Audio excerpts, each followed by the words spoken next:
मुझे आज बेहद प्रसन्नता है कि गुरु रविदास की कृपा, उनके आशीर्वाद से मैं अपना वादा निभाने आप सभी के बीच फिर से आया हूं।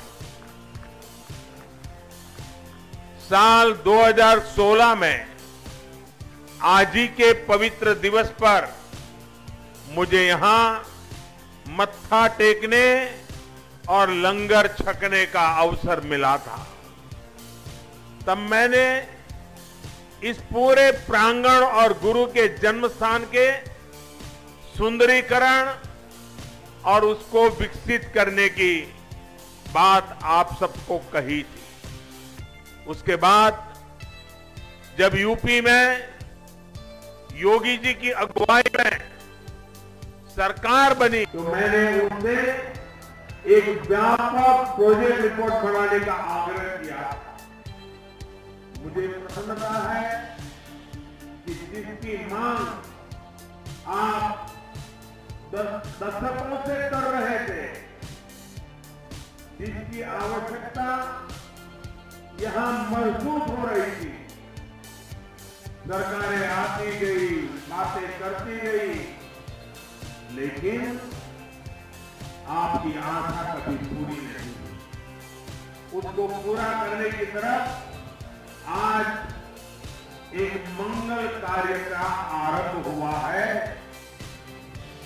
बस्तर आया था मैं पहले और मैंने आपसे 2-3 वायदे किए थे। आपने मांग उठाई,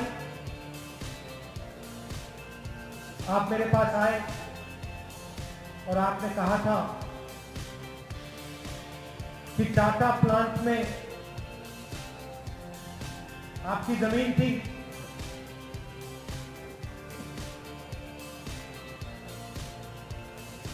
आपसे ली गई थी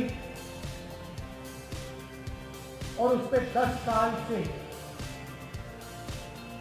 कोई काम नहीं हुआ तो आप अपनी जमीन वापस चाहते थे, आपको याद होगा। और ये आवाज बस्तर के दिल की आवाज। जब आप मेरे पास आए, डेलीगेशन आए थे, मैंने आपसे कहा था देखिए जमीन अधिग्रहण कानून के मुताबिक अगर किसान से, आदिवासी से जमीन ली जाएगी तो उससे पूछ कर ली जाएगी, और अगर आदिवासी ने, किसान ने कहा कि हां मेरी जमीन ले सकते हो, तो फिर मार्केट रेट से 4 गुना पैसा उसको दिया जाएगा। और उसी कानून में साफ लिखा है अगर 5 साल के अंदर उस जमीन का प्रयोग नहीं किया गया, चाहे वो बड़ी से बड़ी कंपनी हो, अगर उन्होंने कारखाना, फैक्ट्री नहीं लगाई 5 साल के अंदर, तो जमीन किसान को, आदिवासी को वापस दी जाएगी। ये कानून है, ये देश का कानून है। और जब आपने मुझसे कहा तो मैंने आपसे कहा देखिए ये आपका हक बनता है,